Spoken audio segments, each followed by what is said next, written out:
नमो भगवते वासुदेवाय। स्वागत है आप सभी का हमारे चैनल पर।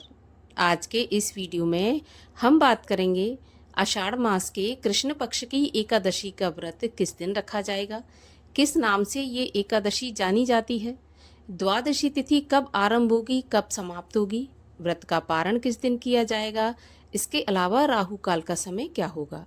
इन सभी के बारे में आज के इस वीडियो में हम चर्चा करने वाले हैं। तो वीडियो को अंत तक देखिए और अगर ये जानकारी आपके लिए उपयोगी हो तो आप चैनल को सब्सक्राइब अवश्य कर लीजिए, क्योंकि हमारे चैनल पर आपको इसी प्रकार की जानकारी और व्रत कथाएं सुनने को मिलेंगी। सब्सक्राइब करने के साथ साथ बेल आइकन पर भी क्लिक कर लीजिए और अगर अच्छा लगे वीडियो तो लाइक करके शेयर तो अवश्य ही कर दीजिए। तो देखिए, आषाढ़ मास के कृष्ण पक्ष की एकादशी को हम योगिनी एकादशी के नाम से जानते हैं। योगिनी एकादशी का व्रत करने वाले को सभी प्रकार की मनोकामनाएं तो पूर्ण होती हैं, साथ ही 88,000 ब्राह्मणों को भोजन कराने के बराबर पुण्य फल की प्राप्ति होती है। इसके अलावा सभी प्रकार के पाप नष्ट होते हैं, रोग नष्ट होते हैं। इसीलिए योगिनी एकादशी को बहुत महत्वपूर्ण माना गया है। अब इस बार 2025 में योगिनी एकादशी के व्रत में संशय बना हुआ है, क्योंकि 2 दिन एकादशी रहने वाली है। तो व्रत किस दिन किया जाएगा, कौन से दिन का व्रत पालन करना चाहिए। तो देखिए, शास्त्रों में ऐसा वर्णित है कि अगर एकादशी 2 दिन रहे तो पहले दिन की एकादशी का त्याग करके दूसरे दिन की एकादशी का ही व्रत करना चाहिए। पहले दिन, जो कि दशमी वृद्धा एकादशी होती है, उसका त्याग वर्जित बताया गया है, क्योंकि दशमी युक्त एकादशी का व्रत करने से उसका पूरा पुण्य फल कहा जाता है कि असुरों को प्राप्त होता है।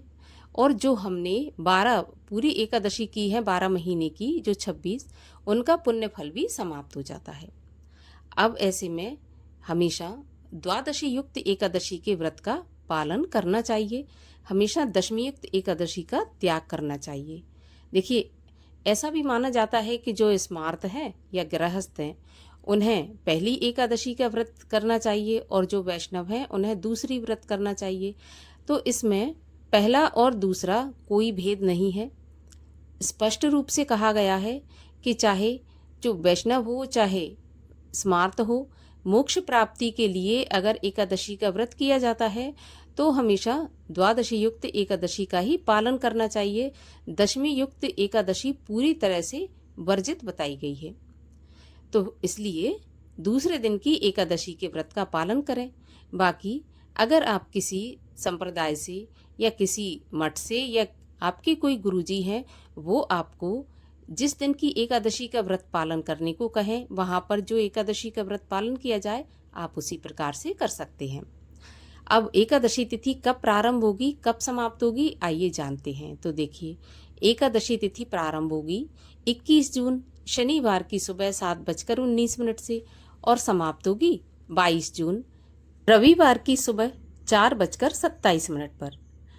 तो 2 दिन एकादशी का व्रत रखा जाएगा, अर्थात 21 जून को पूरे दिन एकादशी तिथि रहने वाली है और 22 जून को केवल ब्रह्म मुहूर्त में ही एकादशी प्राप्त हो रही है। परंतु जो 21 जून में हमें एकादशी प्राप्त हो रही है वो दशमी युक्त एकादशी है और 22 जून में हमें सूर्योदय कालीन एकादशी प्राप्त नहीं हो रही है। तो एक तरह से देखा जाए तो सूर्योदय कालीन एकादशी हमें एक भी दिन प्राप्त नहीं हो रही, ना 21 जून को और ना 22 जून को। द्वादशी तिथि प्रारंभ होगी 22 जून रविवार की सुबह 4:28 से और द्वादशी तिथि समाप्त होगी 22 जून रविवार की मध्य रात्रि 1:21 पर, अर्थात 23 जून ही वो दिन माना जाएगा। अब योगिनी एकादशी के व्रत का पारण जो लोग 21 जून को करेंगे उन्हें 22 जून रविवार के दिन दोपहर में 1:47 से 4:35 पर करना होगा। इससे पहले कोई भी पारण का शुभ मुहूर्त प्राप्त नहीं हो रहा है।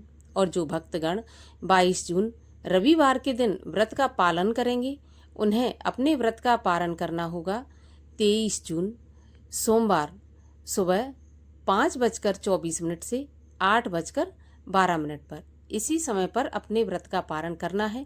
पारण के पहले पहले दान दक्षिणा, ब्राह्मण भोजन, जो भी ज़रूरी काम है वो अवश्य कर लें। राहु काल का समय होगा 21 जून शनिवार की सुबह 9 बजे से 10:30 बजे तक और 22 जून रविवार की सुबह 4 बजे से 6:30 बजे तक। और राहु काल के समय की गणना अशुभ समय में की जाती है, इसीलिए कोई भी शुभ काम राहु काल के समय पर ना करें। एकादशी के नियमों का पालन उसी प्रकार किया जाएगा जैसे सभी एकादशी में किया जाता है। दशमी के दिन सूर्यास्त के बाद से नमक और अन्न का त्याग करना है, पृथ्वी पर शयन करना है और पूरी तरह से ब्रह्मचर्य का पालन करना है। अगले दिन एकादशी के दिन ब्रह्म मुहूर्त में उठें, स्नान आदि से निवृत्त होने के बाद सूर्य भगवान को अर्घ्य दें, भगवान नारायण का पूजन करें, एकादशी व्रत की कथा सुनें, भगवान श्री कृष्ण और नारायण की आरती करें। सारा दिन मन में हरे कृष्ण या ओम नमो भगवते वासुदेवाय इस मंत्र का जाप करते हुए व्रत या उपवास रखें। सामर्थ्य हो तो निराहार रखें, अगर सामर्थ्य नहीं है तो फलाहार से रख सकते हैं।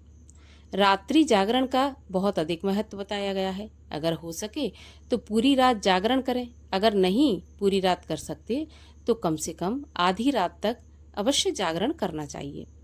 और अगले दिन द्वादशी पर जो शुभ मुहूर्त पारण का बताया जाता है उसी समय पर पारण करना चाहिए, नहीं तो ये जो 2 दिन आपने व्रत के नियमों का पालन किया है वो भी व्यर्थ चला जाएगा। तो आप जो पारण का है वो अवश्य ध्यान रखें कि पारण आपको कब करना है, कैसे करना है। और पारण करने से पहले दान दक्षिणा अवश्य निकाल दें, हो सके तो ब्राह्मण भोजन करा दें, उसके बाद शुद्ध एवं सात्विक भोजन से व्रत का पारण करें। तो ये थी एकादशी से जुड़ी जानकारी। आशा करती हूँ आपको पसंद आएगी। अगर पसंद आए तो लाइक शेयर करके चैनल को सब्सक्राइब अवश्य कर लीजिए। और साथ ही हमारे चैनल पर एकादशी व्रत की कथा भी सुनाई जाएगी, तो वो भी अवश्य सुनिए।